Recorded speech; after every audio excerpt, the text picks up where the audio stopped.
Hello everyone, मेरा नाम है कुशाग्र और ये है आपका अपना यूट्यूब चैनल केमिस्ट्री इजी है। उम्मीद करता हूँ आप सब लोग अच्छे से पढ़ रहे होंगे। तो आज हम शुरू करेंगे अपना नया टॉपिक थर्मोडायनामिक्स। इस यूनिट से हमको सीएसआई या नेट में 3 से 4 क्वेश्चन मिनिमम देखने को मिल जाते हैं। वहीं अगर हम गेट की बात करें तो गेट में 2 क्वेश्चन आपको देखने को मिलते हैं हमेशा, और कभी कभार तो ये 3 से 4 क्वेश्चन भी थर्मोडायनामिक्स से आपको गेट के एग्जाम में पूछ लिए जाते हैं। ठीक है, तो अब हम अपना थर्मोडायनामिक्स यूनिट के अंदर नया टॉपिक शुरू करेंगे, इंटेंसिव एंड एक्सटेंसिव प्रॉपर्टीज। ठीक है, इंटेंसिव प्रॉपर्टी की बात करें तो ये जो अमाउंट होता है हमारा सब्सटेंस का, उससे इंडिपेंडेंट होती है। ठीक है, और जो हमारी एक्सटेंसिव प्रॉपर्टी है, ये जो हमारे सब्सटेंस या मैटर कह सकते हैं, उसका जो अमाउंट है उस पर डिपेंड करती है। ठीक है, इसको आप याद किस तरीके से रख सकते हैं? देखिए, इंटेंसिव आई से शुरू होता है और ये इंडिपेंडेंट जो है आपका, ये भी आई से शुरू होता है। तो आप इससे इस तरीके से याद रख सकते हैं कि इंटेंसिव प्रॉपर्टी मतलब independent of amount of matter. ठीक है, तो अब हम इसको एक एग्जांपल से समझते हैं कि हम इसके कोई भी हमारे पास अगर एग्जांपल होगा तो हम उसको कैसे पहचानेंगे कि वो इंटेंसिव प्रॉपर्टी है या एक्सटेंसिव प्रॉपर्टी है। ठीक है, आइए देखते हैं।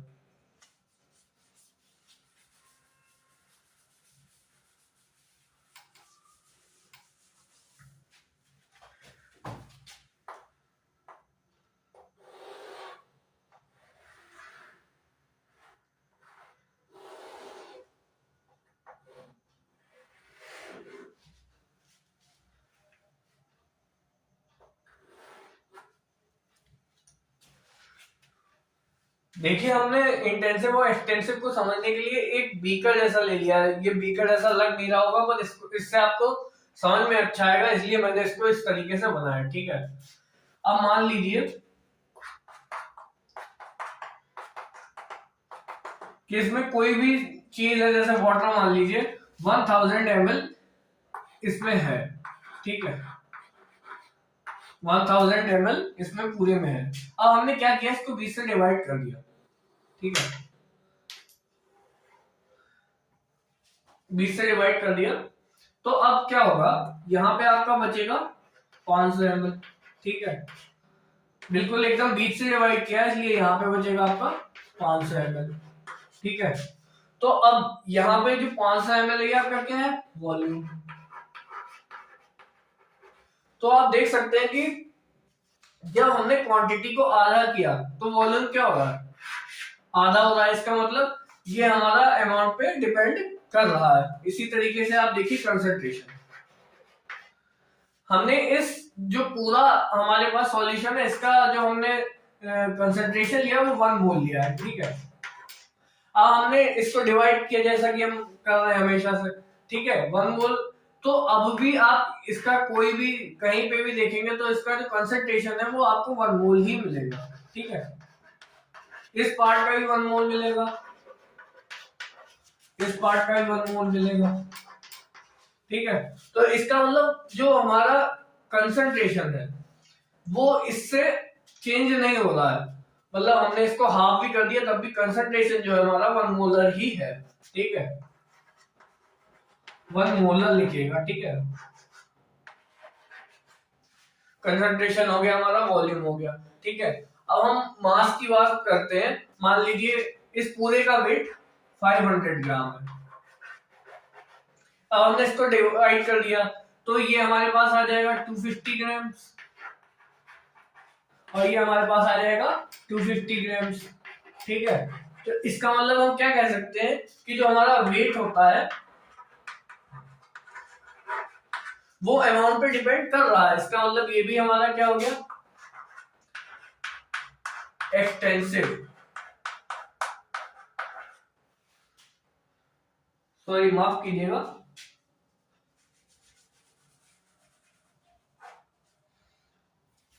अमाउंट पे डिपेंड कर रहा है। हाँ ठीक है, तो ये हमारा हो गया एक्सटेंसिव। ठीक है, तो इसमें हम देख सकते हैं जो हमारा वॉल्यूम है वो भी अमाउंट पे डिपेंड कर रहा है। इसका मतलब ये भी एक्सटेंसिव होगी। कंसंट्रेशन जो हमारा है ये वॉल्यूम पे डिपेंड नहीं कर रहा है। इसका मतलब ये हमारी क्या होगी, इंटेंसिव प्रॉपर्टी होगी। ठीक है, अब हम बात करते हैं टेम्परेचर की। ठीक है, मान लीजिए इस पूरा जो हमारे पास बीकर है इसका टेम्परेचर है 25 डिग्री सेंटीग्रेड। ठीक है, अब मान लीजिए हमने इसको डिवाइड किया, जब हमने इसको डिवाइड किया उसके बाद हमने देखा तो इस पार्ट का भी टेम्परेचर कितना होगा 25 डिग्री सेंटीग्रेड, इस पार्ट का भी टेम्परेचर कितना होगा 25 डिग्री सेंटीग्रेड। इसका मतलब हम क्या कह सकते हैं कि जो हमारे पास टेम्परेचर होता है वो भी इंडिपेंडेंट होता है अमाउंट से। ठीक है, तो इसका मतलब वो भी हमारा क्या हो गया, इंटेंसिव प्रॉपर्टी होगी। ठीक है, अब बात करते हैं हम, टेम्परेचर हो गया, प्रेशर। ठीक है, अब प्रेशर को देखिए, इस पूरे हमने मान लिया कि इस पूरे का जो प्रेशर है वो 1 बार है। ठीक है, प्रेशर जो है 1 बार है। अब हमने इसको डिवाइड कर दिया। ठीक है, डिवाइड करने के बाद में हम देखेंगे तो ये वाला जो पार्ट है इसका प्रेशर भी कितना आएगा 1 बार, और इसका प्रेशर कितना आएगा 1 बार। इसका मतलब जो हमारा प्रेशर है वो भी इंटेंसिव प्रॉपर्टी है, क्योंकि ये भी अमाउंट पे डिपेंड नहीं कर रहा है। ठीक है, उम्मीद करता हूं आपको समझ में आया होगा।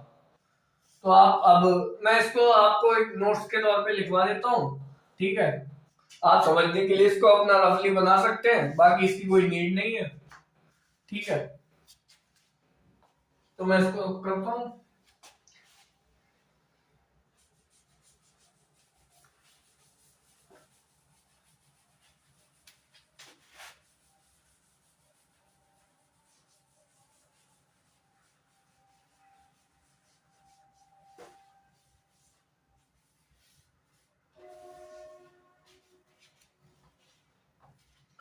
तो इधर लिखेगा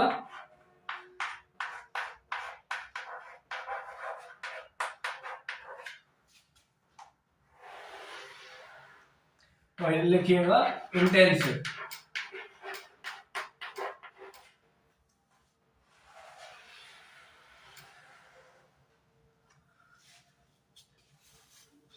तो अभी हमने क्या देखा, एक्सटेंसिव में क्या क्या आ जाएगा, वॉल्यूम। ठीक है, और आपका आ जाएगा वेट। ठीक है, इसके बाद आपका क्या आ जाएगा, इंटेंसिव में इसी तरीके से प्रेशर। ठीक है, टेम्परेचर, प्रेशर हो गया आपका, टेम्परेचर हो गया। ठीक है, अब मैं आपको बोल रहा हूं उसको लिख लीजिएगा आप। अच्छा, इंटेंसिव में आ जाएगा एक आपका कि कोई भी चीज दे रखी हो अगर उसके आगे स्टैंडर्ड लगा हुआ हो। ठीक है, मान लीजिए स्टैंडर्ड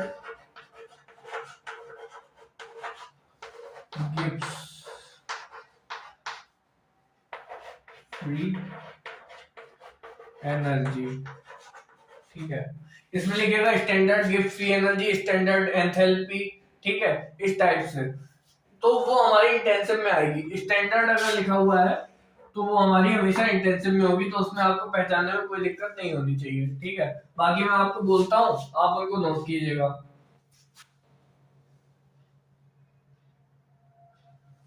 लिखेगा इंटेंसिव में लिखेगा ईएमएफ, गैस कांस्टेंट,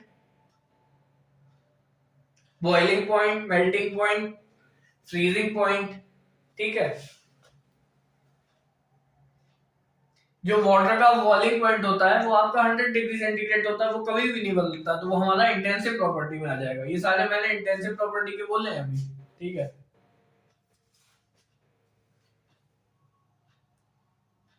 एक्सटेंसिव में लिखिएगा वॉल्यूम हो गया था आपका, मास हो गया था, लेंथ, ईएमएफ। ठीक है, यहां पे आप ईएमएफ लिखेंगे और यहां पे आप स्टैंडर्ड ईएमएफ लिखेंगे।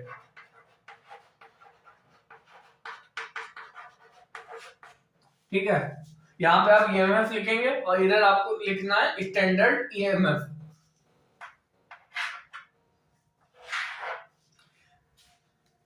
स्टैंडर्ड ईएमएफ आप इसको समझ सकते हैं कि इंटेंसिव प्रॉपर्टी क्यों है, क्योंकि हमने जब इलेक्ट्रोकेमिस्ट्री पढ़ते हैं तो उसमें दिया होता है कि ई नॉट सेल इक्वल टू, हम पिछले क्लासों में पढ़ते हुए आए, ई नॉट सेल इक्वल टू कि ई नॉट सेल इक्वल टू -5 इस तरीके से। तो ये जो वैल्यूज हैं ये कभी भी चेंज नहीं होती, ये हमेशा सेम रहती हैं। तो इसीलिए जब ये चेंज नहीं हो रही तो मतलब अमाउंट कितना भी लेंगे तब भी ये वैल्यू चेंज नहीं होगी, इसका मतलब ये इंटेंसिव प्रॉपर्टी है, इसलिए इसको हम इंटेंसिव प्रॉपर्टी वाले में लिख रहे हैं। ठीक है, वही ईएमएफ है, जो ईएमएफ इसको हम लिख सकते हैं ई सेल।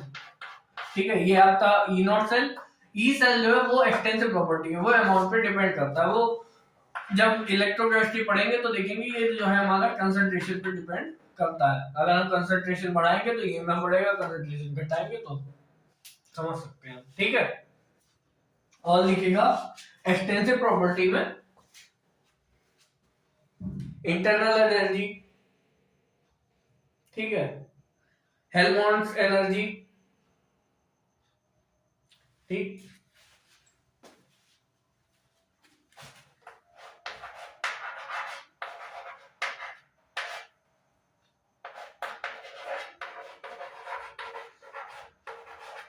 इसको ए से लिखते हैं। ठीक है,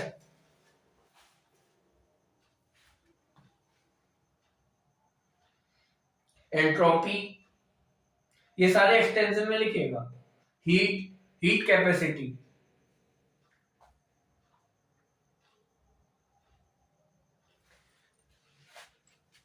एक्सटेंसिव में आपका क्या आ जाएगा, हीट कैपेसिटी। हीट कैपेसिटी को कैसे समझ सकते हैं, ये तो आपने नोट कर ही लिया होगा। हीट कैपेसिटी को ऐसे समझ सकते हैं। हीट कैपेसिटी का मतलब क्या होता है ये हम आगे पढ़ेंगे, तभी तब तक के लिए आप डेफिनेशन सुन लीजिए। Amount of heat required to increase the temperature by 1 degree centigrade. ठीक है, कोई भी सब्सटेंस है उसका टेम्परेचर 1 डिग्री सेंटीग्रेड बढ़ाने के लिए हमें जितना अमाउंट ऑफ हीट देना पड़ता है, ठीक है, जितना हमें अमाउंट ऑफ हीट रिक्वायर्ड होता है उसको हम क्या कहते हैं, हीट कैपेसिटी।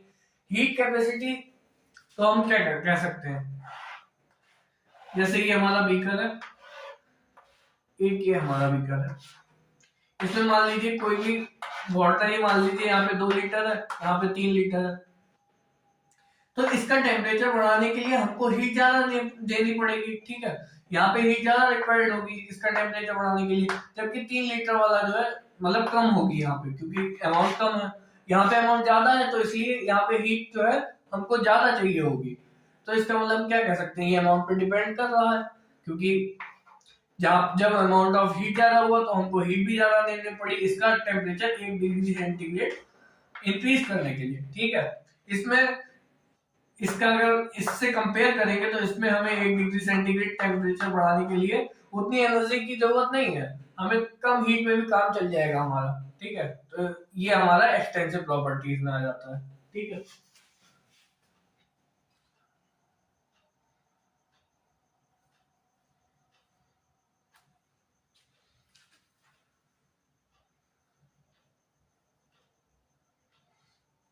और गैस कांस्टेंट की वैल्यू तो कांस्टेंट होती है, तो वो तो आपको पता ही होगी। तो वो आपकी गैस कांस्टेंट जो है इंटेंसिव प्रॉपर्टी में आ जाएगा।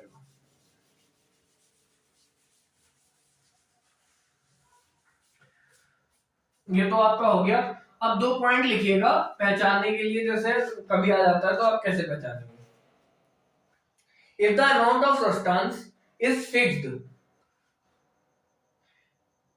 ठीक है, if amount of substance is fixed तो हमेशा इंटेंसिव होगा। ठीक है, तो आगे लिख लीजिएगा इंटेंसिव। ठीक है, एग्जांपल में लिखिएगा molar volume 1 litre of NaOH solution. ठीक है, specific heat capacity, molar enthalpy, molar Gibbs free energy. ठीक है, अगर हमने कोई भी चीज है, कोई भी बीकर है, इसमें अमाउंट फिक्स कर दिया, मान लीजिए हमने कह दिया कि ये 2 लीटर, ठीक है, ये कुछ भी हो जाए ये चेंज नहीं होगा। तो जब अगर हम स्पेसिफिकली इसको बता देंगे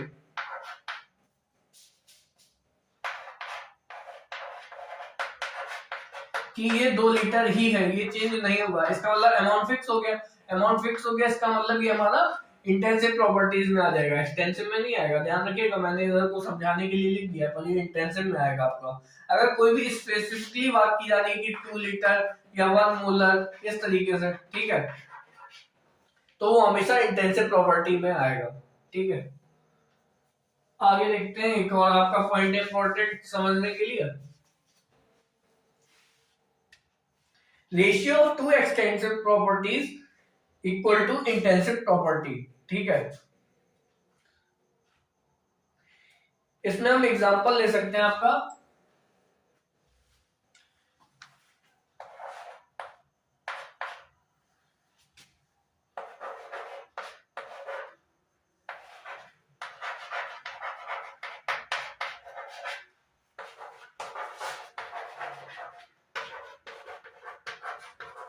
डेंसिटी का एग्जांपल से हम समझते हैं। डेंसिटी जो है, अब अभी हमने क्या देखा है कि जो मास है वो अमाउंट पे डिपेंड कर रहा है जब हम, ठीक है, और वॉल्यूम जो है हमारा वो भी अमाउंट पे डिपेंड कर रहा है।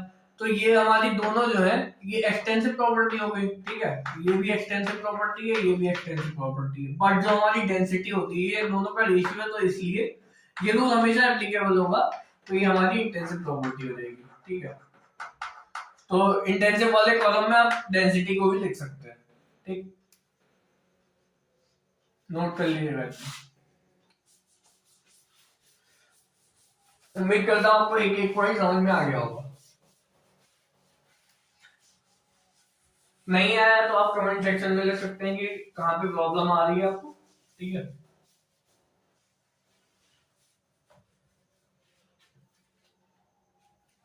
अब कुछ चीजें हैं जिनको हम नोट करके लिख लेना चाहिए हमें।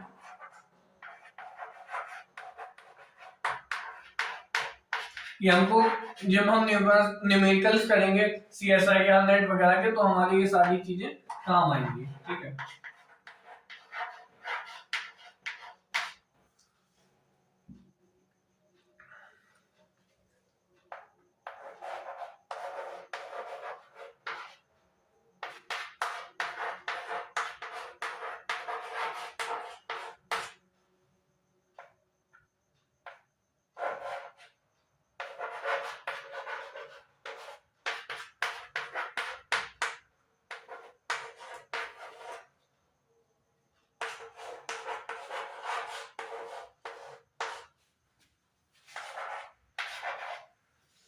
इसको लिखिएगा जरा, फिर देखते हैं।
ये नोट कीजिएगा, एक कैलोरीज में आपके 4.18 जूल्स होते हैं। ठीक है, 1 बार लीटर इक्वल टू होता है 100 जूल्स। ठीक है, 1 ATM litre equal to 101.35 joules होते हैं। ठीक, 1 एटीएम इक्वल टू 1.01325 बार होते हैं। ठीक है, 1 बार इक्वल टू 10 की पावर 5 पास्कल होते हैं।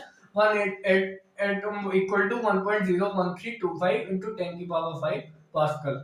ठीक है, ये आपकी एटीएम, ठीक है, बार और आपकी पास्कल, ये तीनों प्रेशर की यूनिट होती है, तो कंफ्यूज मत होइएगा। ये आपकी दोनों कैलोरीज और जूल एनर्जी की होती हैं।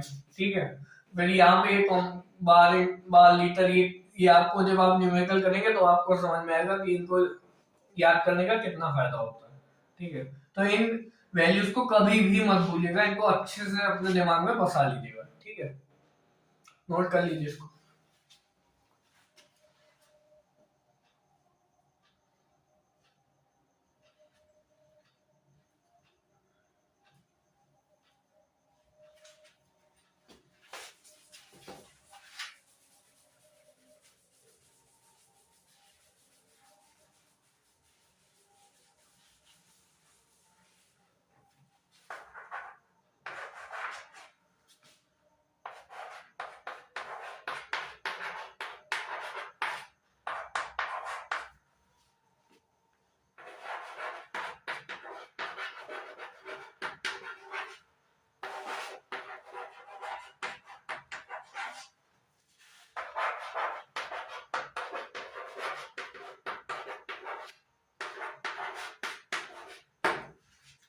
ये कुछ क्वेश्चन टाइप से आप समझ सकते हैं, क्योंकि ये आप जब आप न्यूमेरिकल करेंगे तो आपको काफी यूज आएंगे, इसलिए हम इसको अभी पढ़ लेते हैं, ठीक है, जिससे आगे वाली क्लासेस में दिक्कत ना हो।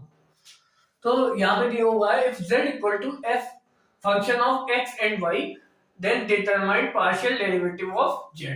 ठीक है, तो पार्शियल डेरिवेटिव की बात करते हैं तो ये क्या होता है, अगर हम d लिखते हैं dz, इसका मतलब क्या होता है, टोटल डेरिवेटिव। ठीक है, वही हम अगर d की जगह पे डेल लगा देते हैं, ठीक,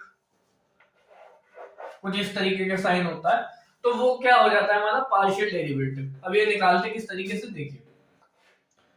अब क्या करना है, ये हम इसके दो आंसर हो सकते हैं, एक बार हम जब x को कांस्टेंट कर दें और एक बार जब हम y को कांस्टेंट कर दें। ठीक है, तो del z over del x at constant y निकाल सकते हैं, और del z over del y at constant x निकाल सकते हैं। अभी हमारे पास यहाँ पे कोई वैल्यू नहीं दे रखी है, इसलिए हम बस इसको ही लेफ्ट हैंड साइड लिख रहे हैं, del z over del x at constant y and del z over del y at constant x। ठीक है, एक बार x को कांस्टेंट कर दीजिए, एक बार y को कांस्टेंट कीजिए। इसके बाद मैं एक आपको एग्जांपल लिख रहा हूँ, आप उसको सॉल्व करके देखिएगा, फिर मैं तो बता ही रहा हूँ।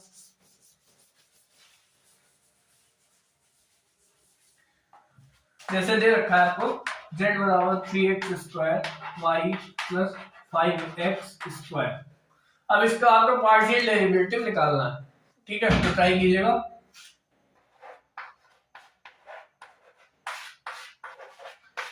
ठीक है, तो यहाँ पे जो बाहर लिखा जाता है उसी को कांस्टेंट मानते हैं हम। ठीक है, और इसके रिस्पेक्ट में डिफरेंशिएशन करना है, तो x के रिस्पेक्ट में डिफरेंशिएशन करना है z का। ठीक है, del z over dx at constant y, तो क्या हो जाएगा, देखिए y को कांस्टेंट रखना है और 3 हमारा कांस्टेंट होता है ये। ठीक है, 3y को ऐसे लिखिए बाहर को, x का करना है तो क्या हो जाएगा यहाँ पे 2x। ठीक है, प्लस y को कांस्टेंट रखना है, पर y तो यहाँ पे है नहीं, 5 है कांस्टेंट, और इनटू x स्क्वायर का 2x। ये एक फॉर्मूला याद रखिएगा, अगर आपको नहीं पता है, आप बायो बैकग्राउंड से हैं, तो d over dx of x की power n equal to nx की पावर n माइनस वन होता है। ठीक है, nx की पावर n माइनस वन। देखिए मैं आपको एक जगह पे करके दिखा दे रहा हूं, जिससे आपको दिक्कत ना हो। n होती है पावर, तो पावर को हम लिखेंगे, x को लिखेंगे, उसकी पावर क्या है n माइनस वन, तो 2 माइनस वन, तो ये हमारे पास क्या आ जाएगा ओवर 2 माइनस वन 1 होता है, तो 2x को, इसको हम 2x ही लिख सकते हैं। ठीक, तो ये हो जाएगा 6xy प्लस 10x, ये हमारा हो गया आंसर। अब वही दूसरा हमारे पास क्या था, अगर हम x को कांस्टेंट कर दें, अगर हम x को कांस्टेंट कर दें तो क्या होगा। अब हमने यहाँ पे x को कांस्टेंट कर दिया, तो 3x स्क्वायर को ऐसे लिखेगा, y के रिस्पेक्ट में करना है, तो y का रिस्पेक्ट में अगर सिंपल y लिखा हुआ है तो इसका डिफरेंशिएशन 1 हो जाता है। ठीक है, तो यहाँ पे इसका डिफरेंशिएशन क्या हो गया, 1 हो गया, यही क्वेश्चन सॉल्व कर रहे हैं। ठीक है, तो इसका डिफरेंशिएशन 1 हो गया, प्लस यहाँ पे y का टर्म है ही नहीं और x को कांस्टेंट रखना है, तो अगर कांस्टेंट के साथ में कोई भी वेरिएबल टर्म नहीं है, जैसे यहाँ पे तो y था तो x स्क्वायर को इस तरीके से लिख लिया, तो कोई ये आपका पूरा जो टर्म है ये कांस्टेंट हो गया, तो कांस्टेंट का डिफरेंशिएशन, ये भी आप साइड में फॉर्मूला लिखिएगा, कांस्टेंट का अगर हम डिफरेंशिएशन करेंगे, ठीक है, तो हमेशा, सॉरी इंटीग्रेशन का साइन लगा दिया मैंने, del over dx of constant equal to हमेशा 0 आता है। ठीक है, इसको नोट कर लीजिएगा। तो ये हमारे पास पूरा टर्म जो है ये कांस्टेंट है, तो इसका डिफरेंशिएशन 0 हो गया। ठीक, तो यहाँ पे हमारा आंसर आ गया 3x स्क्वायर, नोट कीजिएगा।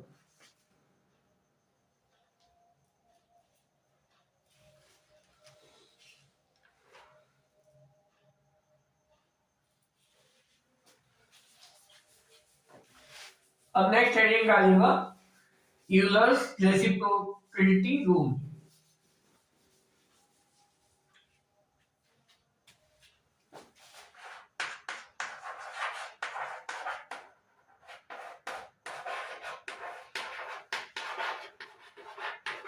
Euler's reciprocity rule.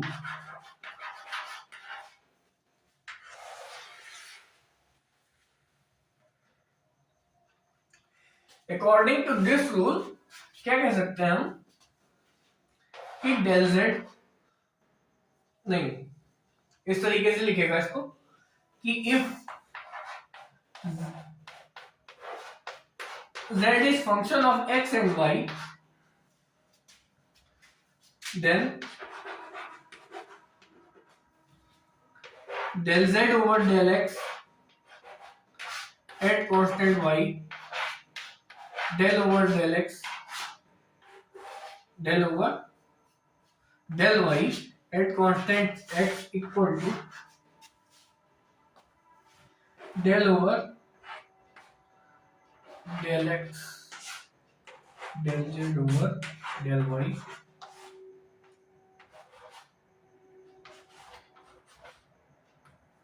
then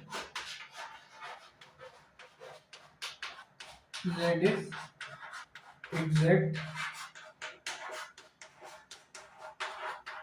differential. इसको नोट कीजिएगा जरा, फिर समझते हैं।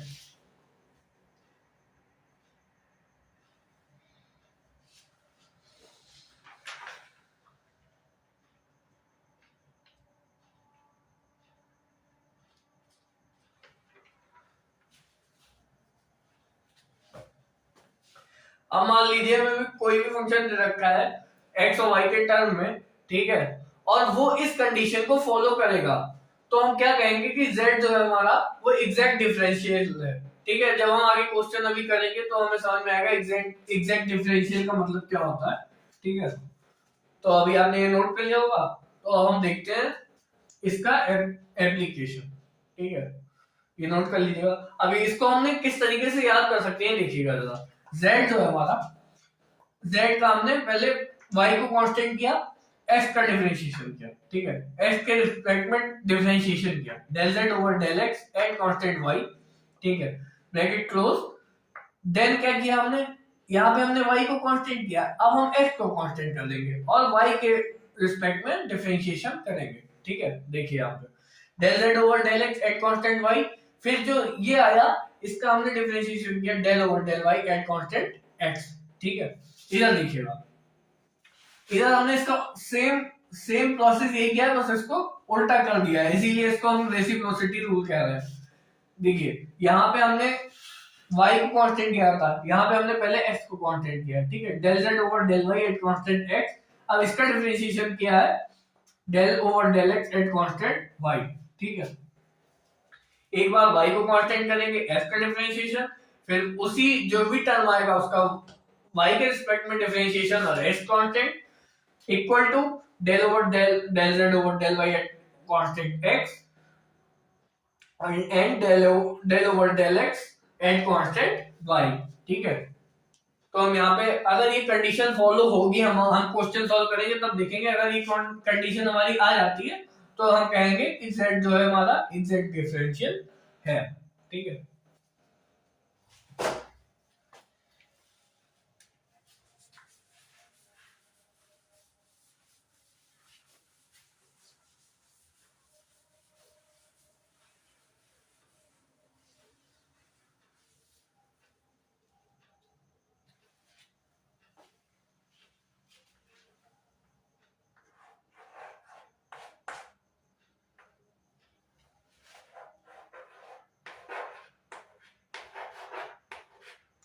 वीडियो को पॉज कीजिए और इस क्वेश्चन को ट्राई कीजिएगा। ठीक है, नहीं होता है फिर वीडियो को चालू कीजिएगा। चलिए देखते हैं अब क्या करना है। del z over del x at constant y, del over del x at constant z y del over del del z over del.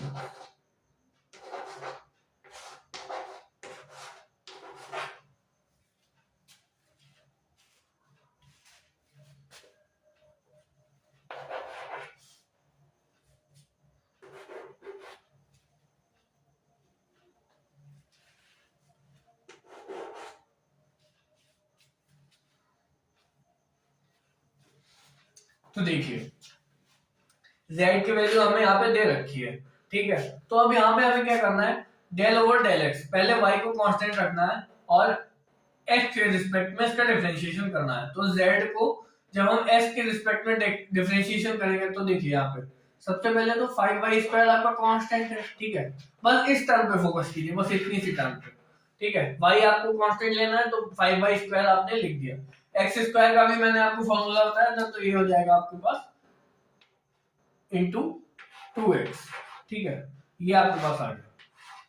अब आपके पास बचा हुआ क्या है, डेल ओवर डेल वाई। इसी तरीके से बराबर में देखते हैं, यहां पे आपको x को कांस्टेंट रखना है, कहने का मतलब है 5y², 5x² को ऐसे ही रखना और y² में क्या हो जाएगा 2y, ठीक है। यहाँ पे आपका 2y हो गया। अब आपके पास बचा क्या, डेल ओवर डेल एक्स, ठीक। अब देखिएगा, अब हमें x को कांस्टेंट रखना है और y के रिस्पेक्ट में डिफरेंशिएशन करना है, ठीक है। तो y के रिस्पेक्ट में डिफरेंशिएशन करना है, तो इसका मतलब ये जो हमारा x कांस्टेंट है, तो यहाँ पे हम पहले क्या लिख लेंगे 10x, 5 इंटू 2 10 और 10x, ये हमारा कांस्टेंट हो गया टर्म। y² का क्या होगा 2y, ठीक है, इक्वल टू, यहाँ पे देखिएगा, यहाँ पे y को कांस्टेंट रखना है तो यहाँ पे आ जाएगा आपका 10y बाहर और x² का क्या आ जाएगा 2x। तो ये आ जाएगा आपका 20xy इक्वल टू 20xy।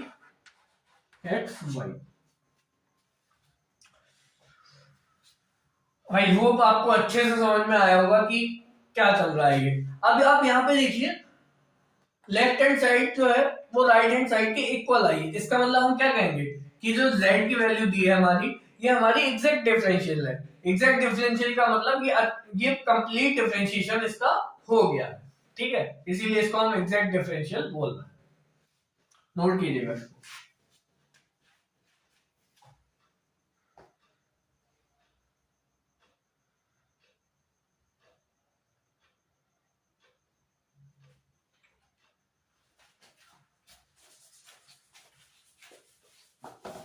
एक क्वेश्चन लिखेगा, show that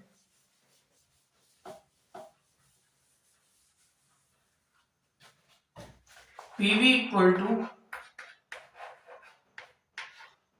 RT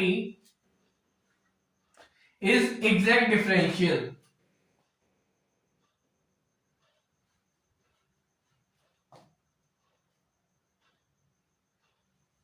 in terms of V। मतलब कहना ये चाह रहा है हमारा क्वेश्चन कि V equal to RT upon P। हमको यहाँ पे प्रूव करना है कि जो हमारा V है ये एग्जैक्ट डिफरेंशियल है, ठीक है। तो आइए सॉल्व करते हैं। तो यहाँ पे आपको वेरिएबल टर्म क्या क्या दिख रही है, R तो हमारा कांस्टेंट होता है पहले से, एक T वेरिएबल टर्म है, एक P है वेरिएबल टर्म है, ठीक है। तो इसको एक को कांस्टेंट करेंगे, एक को वेरिएबल करेंगे और इक्वल टू एक को वेरिएबल करेंगे और दूसरे को कांस्टेंट करेंगे, ठीक। तो करते हैं ये।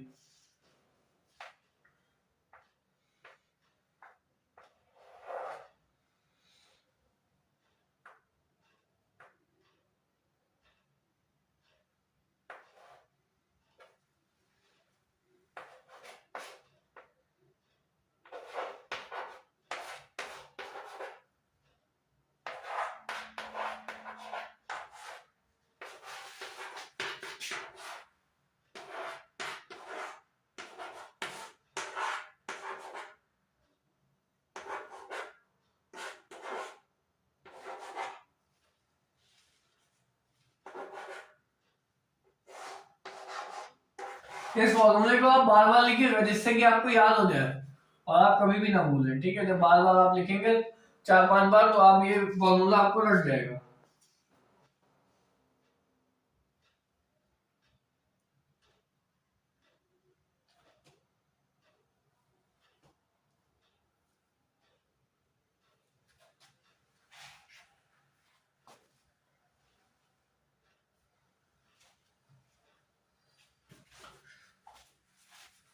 और इस फॉर्मूले के अकॉर्डिंग प्रोसीड करते हैं। अब सबसे पहले क्या करेंगे, del v over del t at constant p, ठीक है, इसको निकालिएगा। क्या आ जाएगा, पी को कांस्टेंट रखना है, टी के रिस्पेक्ट में करना है, वी का डिफरेंशिएशन करना है, ठीक है। पी को कांस्टेंट रखेंगे, ये आ जाएगा हमारा आर अपॉन पी, ठीक। वहीं जब हम करेंगे ऐसा हमने क्यों किया है, क्योंकि हमें निकालना क्या है, del v over del t at constant p del over del p at constant t equal to del p over del t at constant v del over del v at constant p। इन दोनों, अगर ये दोनों sides हमारी equal आ जाती हैं तो हम कहेंगे कि हमारा जो v है वो एग्जैक्ट डिफरेंशियल है, ठीक है। तो आप देखिएगा, del v over del t at constant p किया, ठीक है। फिर उसके बाद क्या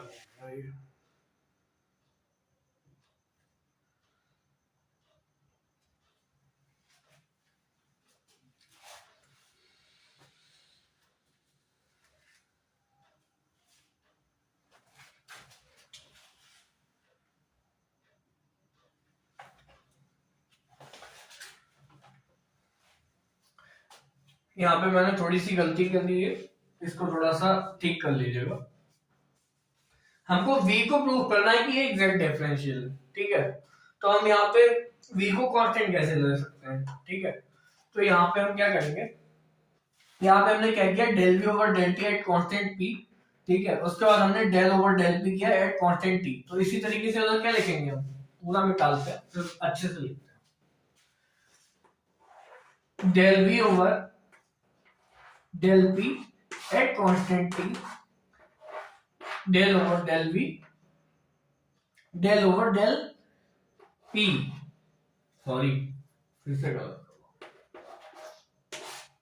एट कांस्टेंट p, ठीक है। अब सही लिखा हुआ है, अब आप लिख सकते हैं, ठीक है। Del v over del p at constant t, फिर उसके बाद इसका डिफरेंशिएशन किया del over del t at constant p, ठीक। तो del v over del t की हमने वैल्यू निकाल ली थी, तो del v over del t की वैल्यू जो हम यहाँ पे रखेंगे, देखिए रखिएगा, del over del p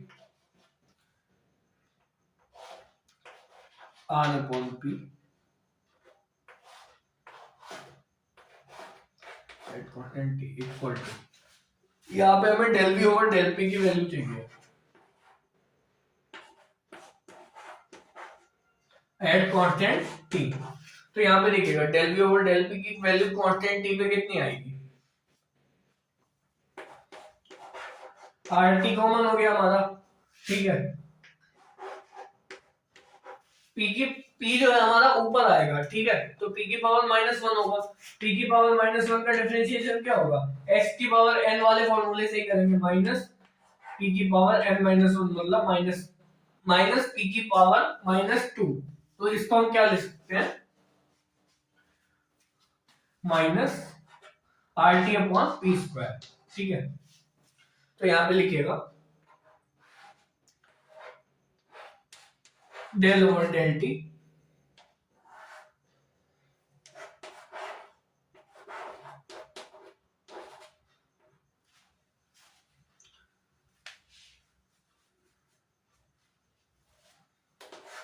minus R T upon P square, ठीक है, एट कांस्टेंट पी, ठीक। अब नीचे जगह नहीं है तो मैं आपको ऊपर लिख के दिखा देता हूं, ये क्वेश्चन आपने लिख ही लिया था। अब देखिएगा, t कांस्टेंट है और उसके बाद डेल ओवर डेल पी करना है, इसका मतलब p के रिस्पेक्ट में करना है, तो यहाँ पे भी क्या आ जाएगा minus r upon P square. जैसे यहाँ पे p को ऊपर ले जाएंगे, p की पावर -1 बचेगा, और p की पावर -1 का भी मैंने बताया था किस तरीके से करेंगे, तो सेम वहीं पे जैसे उधर किया था वैसे ही आ जाएगा minus r upon P square. ये आ गई आपकी left hand side. Right hand side में देखते हैं क्या होता है। यहाँ पे t के रिस्पेक्ट में करना है, p को कांस्टेंट रखते हैं, तो r अपॉन पी स्क्वायर हमारा minus r upon P square constant हो गया, और t के रिस्पेक्ट में t का डिफरेंशिएशन क्या होगा 1 होगा। तो ये हमारी देखिए left hand side equal to right hand side. इसका मतलब क्या कह सकते हैं हम कि जो हमारा z है वो एग्जैक्ट डिफरेंशियल मतलब v, यहाँ पे v जो है हमारा वो एग्जैक्ट डिफरेंशियल है। ठीक है, लिखिएगा।